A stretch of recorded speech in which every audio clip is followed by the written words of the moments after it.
بسم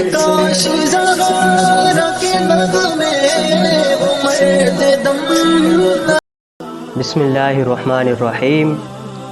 آج کا میرا بیان قربانی کے متعلق ہے کہ قربانی کس جانور کی ناجائز ہے، یعنی اس کے اندر اگر عیب موجود ہو تو اس کی قربانی نہیں ہوگی۔ ہرگز بھی اگر ان میں سے کوئی ایک بھی عیب پایا گیا تو اس جانور کی قربانی نہیں ہوگی۔ تو ابھی ان میں سے 17 عیب بیان کیے جائیں گے کہ اگر ان میں سے ایک بھی پایا گیا تو یاد رکھیے اس جانور کی قربانی نہیں ہوگی۔ تو پہلا عیب جو ہے کہ جس جانور میں جنون اس حد تک ہو، یعنی پاگل پن اس حد تک ہو کہ وہ چرتا بھی نہ ہو، تو اس صورت میں اس جانور کی قربانی ناجائز ہوگی، اس کی قربانی جائز نہیں ہوگی۔ اور دوسری صورت جو بیان کی ہے کہ اتنا کمزور ہو کہ اس کی ہڈیوں میں مغز بھی نہ ہو، تو اس صورت میں بھی اس کی قربانی جائز نہیں ہوگی، اس وجہ سے کہ نہ ہی اس کی ہڈیوں میں مغز ہوگا۔ اگر ہڈیوں میں مغز نہیں ہوگا تو پھر وہ چلنا پھرنا کھانا پینا یہ وہ سب سے محروم ہوگا، اس وجہ سے اس کی قربانی ناجائز ہوگی۔ اور تیسری صورت جو بیان کی ہے وہ یہ ہے کہ وہ جانور اندھا ہو اور اس کا کانا پن اتنا ہو کہ ظاہر سے ہی، دیکھنے سے ہی اس کا کانا پن ظاہر ہو رہا ہو، تو اس صورت میں بھی اس جانور کی قربانی ناجائز ہوگی، یعنی اس کو ذبح نہیں کیا جائے گا۔ اور چوتھی صورت جو بیان کی ہے وہ یہ ہے کہ ایسا لنگڑا اور کمزور جانور جو قربان گاہ تک، یعنی جہاں قربانی اس کی کرنی ہے وہاں تک بھی چل کر نہ جا سکے، تو اس جانور کی بھی قربانی ناجائز ہوگی اور رب تعالیٰ کی بارگاہ میں ہرگز قبول نہیں ہوگی۔ اور پانچویں صورت جو بیان کی ہے وہ یہ ہے کہ ایسا بیمار جانور کہ جس کی بیماری واضح ہو، یعنی ظاہر ہو، تو اس جانور کی قربانی بھی ناجائز ہوگی۔ اور چھٹی صورت میں ایسا جانور کہ جس کا کان یا دم یا جو چکی ہوتی ہے، ہمارے دیہاتوں میں اس کو دمبا بولتے ہیں، جس کے پیچھے چکی بنی ہوئی ہوتی ہے، اور اگر وہ تہائی سے زیادہ کٹے ہوئے ہیں، کان، دم اور چکی جو ہے تہائی سے زیادہ اگر کٹے ہوئے ہیں تو اس جانور کی بھی قربانی جائز نہیں ہوگی۔ اور ساتویں صورت جو بیان کی گئی ہے وہ یہ ہے کہ وہ جانور کہ جس کے پیدائشی کان نہ ہو،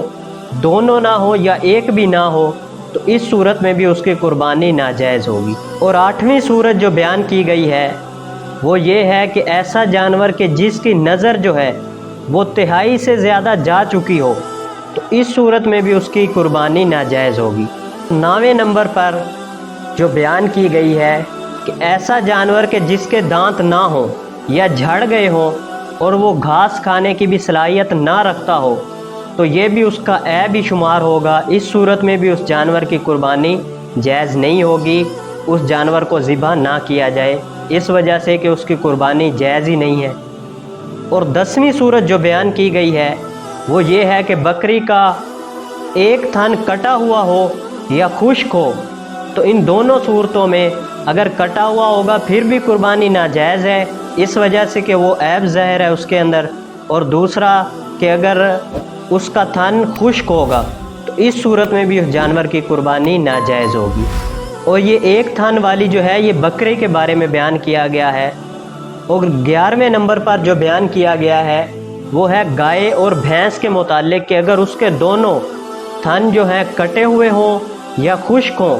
تو ان دونوں صورتوں میں اس کے اندر جو ہے عیب ظاہر ہوگا، اس وجہ سے اس کی بھی قربانی ناجائز ہوگی، یعنی وہ رب تعالیٰ کی بارگاہ میں قبول نہیں ہوگی۔ اور 12ویں صورت جو بیان کی گئی ہے کہ جس جانور کا علاج کے ذریعے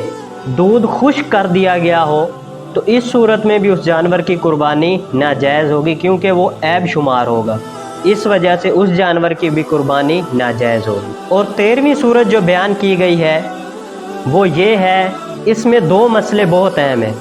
کہ اگر اس کی ناک کٹی ہوئی ہے تو اس صورت میں اس کی قربانی ناجائز ہوگی۔ اور دوسری صورت جو ہے ہمارے پنجابی میں زیادہ مشہور ہے کہ گائے بھینس کو جو ہے وہ نتھ ڈال دیتے ہیں، تو اس صورت میں وہ جو نتھ ڈالتے ہیں وہ عیب تو ہے لیکن وہ عیب کے اندر شمار نہیں ہوگا، اس وجہ سے اگر نتھ والا جانور ہوگا تو اس کی بھی قربانی جائز ہوگی۔ ہاں اگر ناک کٹا ہوا ہے تو اس صورت میں ناجائز ہوگی، اس کی قربانی جائز نہیں ہوگی اور وہ عیب شمار ہوگا۔ اور 14ویں نمبر پر جو بیان کی گئی ہے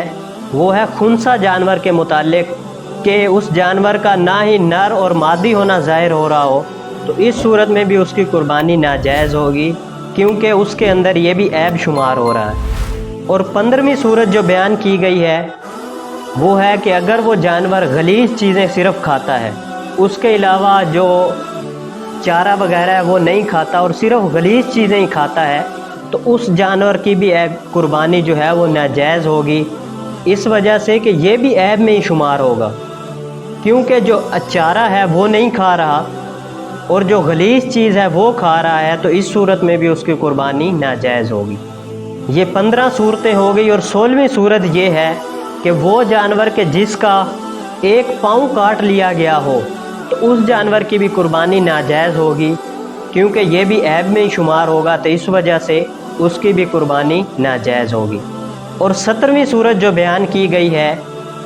کہ ایسا جانور کہ جس کا سینگ وہ ٹوٹ گیا ہو اور وہ جڑ تک ٹوٹا تھا اور وہ ابھی اس کا زخم نہیں بھرا اور وہ قربانی کے دن آ گئے، تو اس صورت میں اس جانور کی بھی قربانی ناجائز ہوگی، وہ اس جانور کو ذبح نہ کیا جائے، اس وجہ سے کہ وہ رب تعالیٰ کی بارگاہ میں عیب والا جانور ہوگا، وہ قابل قبول نہیں ہوگا۔ اور شریعت کے مسائل کو سمجھا کریں اور پھر قربانی کریں۔ اللہ عز و جل ہماری اس قربانی کو اپنی بلند بارگاہ میں قبول و منظور فرمائے۔ اور جو یہ 17 عیب بیان کیے گئے ہیں، اگر یہ جانور میں ایک بھی پایا گیا تو اس میں جانور کی قربانی ناجائز ہوگی، اس جانور کو ذبح نہ کیا جائے۔ دعا ہے اللہ عز و جل عمل کی توفیق عطا فرمائے۔ وآخر دعوایا ان الحمد للہ رب العالمین۔